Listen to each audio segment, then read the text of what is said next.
Good day, everyone, and welcome to Overberg Asset Management Q3 Quarterly Review. Our vision for our clients to live a life beyond wealth, entrusting us with safeguarding their financial well-being. Presenting today is Nick Downing, CEO and Chief Investment Officer at Overberg Asset Management, a company he founded in 2001. On the agenda today, we've got first up, global economic and market review, economic and market expectations, projected asset class returns, OAM global portfolios, and to finish it off with a summary. Without further ado, over to you, Nick. Global equity markets enjoyed a powerful rally in the third quarter. Over the quarter, developed Asia-Pacific markets led the way, with Taiwan and South Korea in the vanguard, followed closely by China.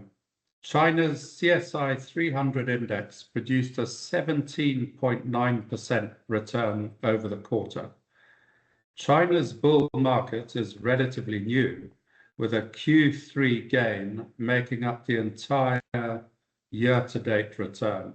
By contrast, Germany's DAX was flat over the quarter as its market consolidated Q2 returns, but maintained an impressive 19.9% year-to-date gain.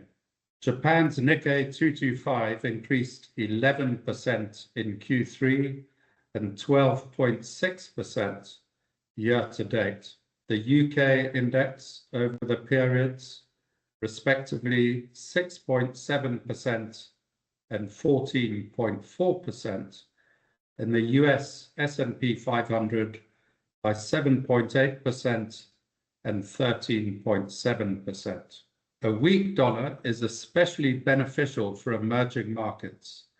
Hence, the MSCI Emerging Market Index, which is dollar-based, gained 10.1% in Q3 and year-to-date by a whopping 25.2%. Alongside precious metals and minerals, please note how well South Africa has performed since June. The big tech sectors have been the best performing sectors outside the US since June.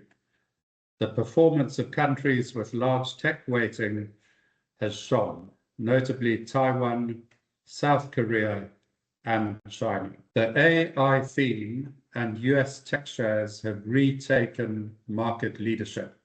Global tech shares have outperformed the global benchmark dramatically in the past quarter, taking relative performance to high. The AI theme is not limited to the US. It has also been the main driver of recent Chinese outperformance and the strength of Korean and Taiwanese markets. The tariff threat continued to dissipate as the US entered into bilateral trade agreements with trading partners. Challenges do remain, but Trump's transactional style is now better understood, thereby reducing policy uncertainty. For instance, the 100% levy on pharmaceutical imports imposed on the 7th of October is not nearly as bad as it sounds, as it exempts companies building US plants. Surprisingly, global trade measured in US dollars is firming despite US trade tariffs, testimony to the resilience of demand and the resilience of supply chains. Recent economic data confirms sturdy US economic growth and a gradual improvement in growth momentum across other economies. The US economy rebounded from its 0.6% annualized contraction in Q1 with annualized growth of 3.8% in Q2. Eurozone GDP growth was a modest 0.1% quarter-on-quarter in Q2, but is forecast to achieve 0.9% growth over the full year, while UK GDP is projected to grow by 1.2% for the year. Japan grew by a solid 0.5% quarter on quarter in Q2. In China, GDP grew by 5.3% year on year in the first half of 2025. In its September interim report, the OECD lifted its global GDP forecast for 2025 to 3.2% from earlier forecasts of less than 3% made in April. Developed economies are expected to grow over the year by 1.5%, according to the OECD, and emerging economies by 4.1%. Despite the positive economic backdrop, both fiscal and monetary policy remained highly accommodative, with substantial fiscal stimulus in the US, in Europe, and in China. And except for Japan, continued central bank interest rate cuts. Major G7 central banks are in monetary easing mode. The Federal Reserve lowered the Fed funds rate by 25 basis points in September, its first rate cut of the year. In the Eurozone, with inflation back to 2%, there is scope for further interest rate cuts. The Bank of England reduced its base rate by 25 basis points in August, and any further declines in inflation will prompt more rate reductions. Elsewhere, the Swiss National Bank cut its policy rate to 0 in June to counter a strong franc and low inflation. Adding further to the benign economic and market environment, the oil price remained undemanding despite the conflicts in Europe and the Middle East. The Brent oil price is around 25% below its January level, trading within a narrow range of $65 to $70 per barrel for much of Q3, as ample supply continues to outstrip demand. Global inventories of oil are accumulating rapidly, exerting downward pricing pressure. The growing surplus is expected to push the Brent oil price to a new range of $50 to $60 per barrel in 2026. So let's move on to our economic and market expectations. According to consensus forecast, US earnings are expected to grow 13% in the year ahead. Earnings for the global ex-US benchmark are projected to grow by a milder 10% in the year ahead, although there is greater opportunity for positive surprises than in US markets, given lower expectations, lower profit margins, and being earlier in the economic cycle. Tech sectors are expected to lead the way, with projected US tech earnings growth in the year ahead of 20%. The expected ongoing worldwide economic expansion implies further upside for global 12-month forward earnings in the year ahead. Monetary settings are extremely accommodative, with 12-month forward real policy rates near 0 across developed economies, which normally only occurs during recessions rather than during expansions. There is plentiful liquidity in the global financial system, which, given the economic expansion, is positive for corporate profits and equity prices. Tech sectors are expected to maintain their lead amid ongoing enthusiasm for AI. This will be especially beneficial for the US market, where the tech sector comprises around 35% of market capitalization. US tech accounts for more than 20% of the global equity benchmark. But tech is also expected to be the best performing sector outside the US, benefiting those markets with a heavy tech weighting, including Taiwan, Korea, China, and Japan. Given their significantly lower valuations, there is a strong likelihood that these markets' tech sectors will outperform their US peers. The big tech sectors as a group have outperformed better in China than in the US since mid-year, a trend which we expect to continue. Even in the US, where overvaluation concerns are most evident, there is good reason to expect further equity market gains over the balance of the year and in 2026. The valuation of the S&P 500 index remains below the peak it reached in the dot-com boom in 2000, the last time a transformative technology was being rolled out. At that time, the forward P multiple hit 25x, compared with a current P multiple of 23x, which has barely changed, in fact, since the start of the year. Indeed, the PE multiple of the big tech sectors has declined slightly since the start of the year, with equity market gains powered by earnings growth rather than the multiple expansion. Attributing a 25x forward PE multiple to the S&P 500 index at the end of 2026, with the earnings that are being predicted, would imply a further 24% market gain between now and the end of next year. The graph shows the earnings yield of the S&P 500 index less the real risk-free rate. The real risk-free rate is the 10-year Treasury inflation-protected security yield. As this graph shows, valuations are less demanding than the last time there was a transformative technology driving markets higher. That is during the 1999-2000 dot-com boom. We anticipate further equity market gains over coming months, driven by solid earnings growth, although we will guard against a spike in sovereign bond yields, the most likely reason the current bull market would end.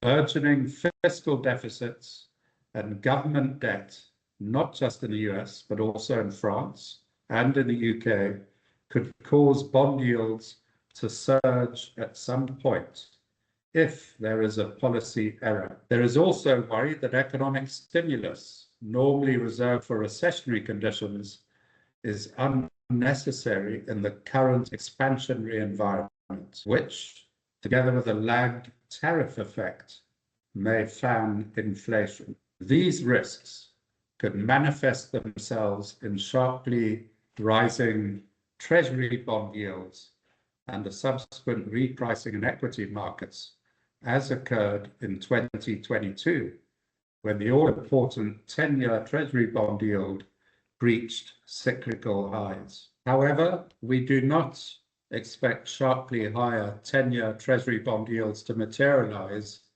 over the next 12 months. Accordingly, the path of least resistance for global equity markets remains up.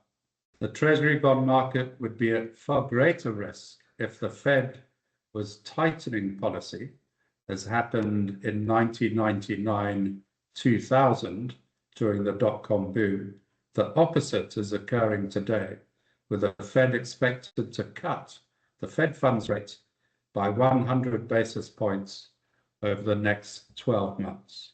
So now let's turn to OA global portfolios. During the quarter, we increased exposure to China via Fidelity China Special Situations, a London-listed investment company.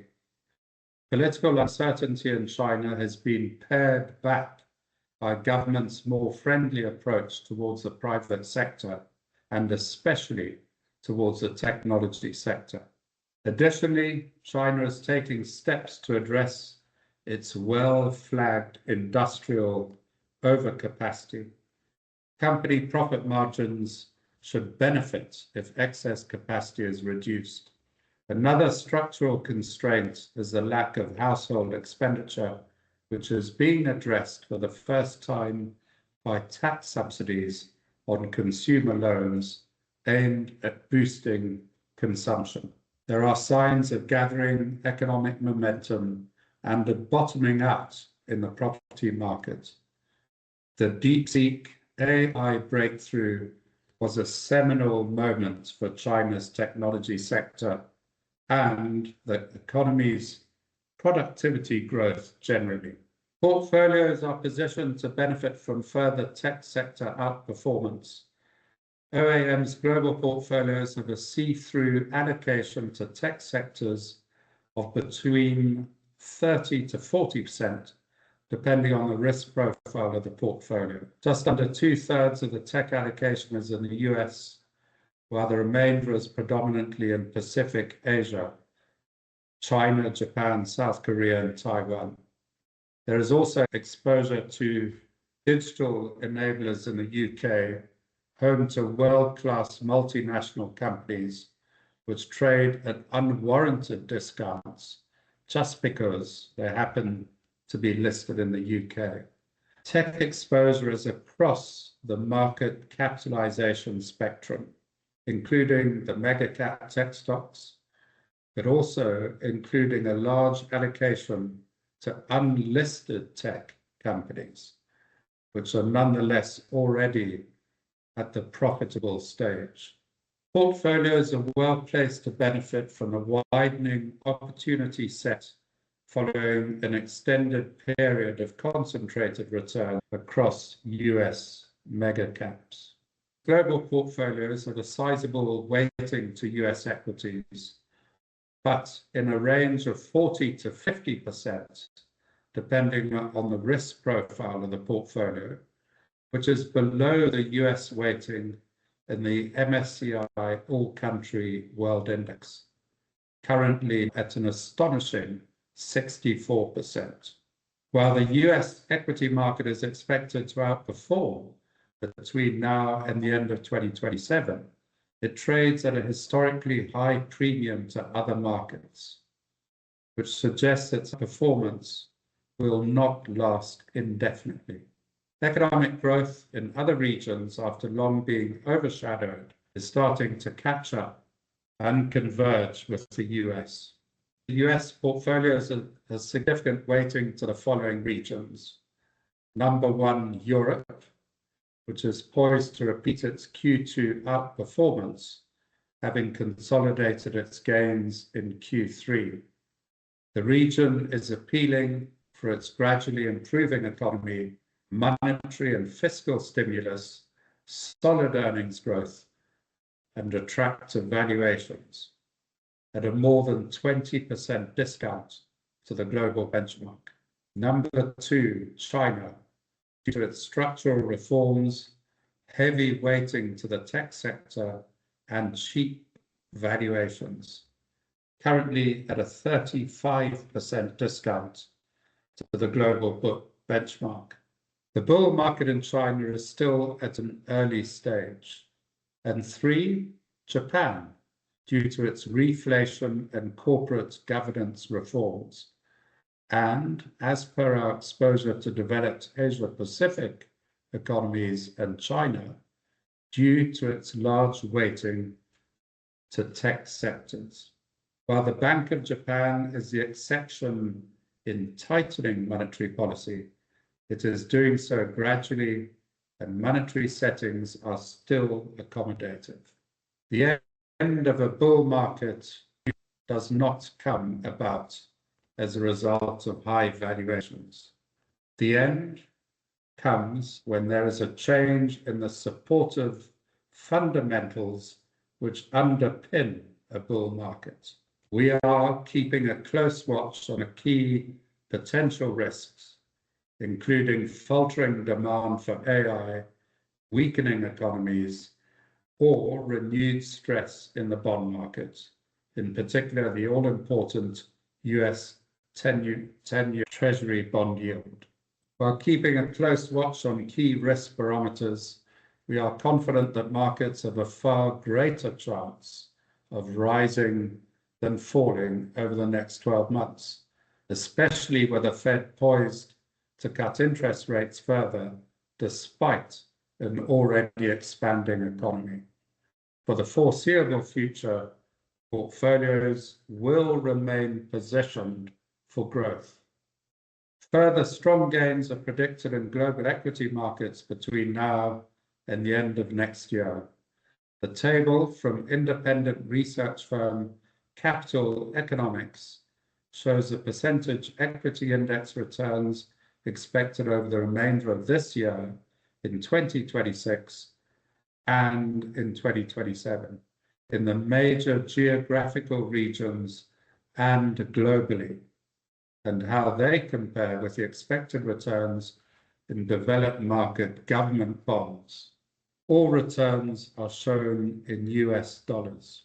This chart, also from Capital Economics, shows the same information as the previous slide, illustrating the strong regional and global equity market gains expected over the remainder of the year and in 2026.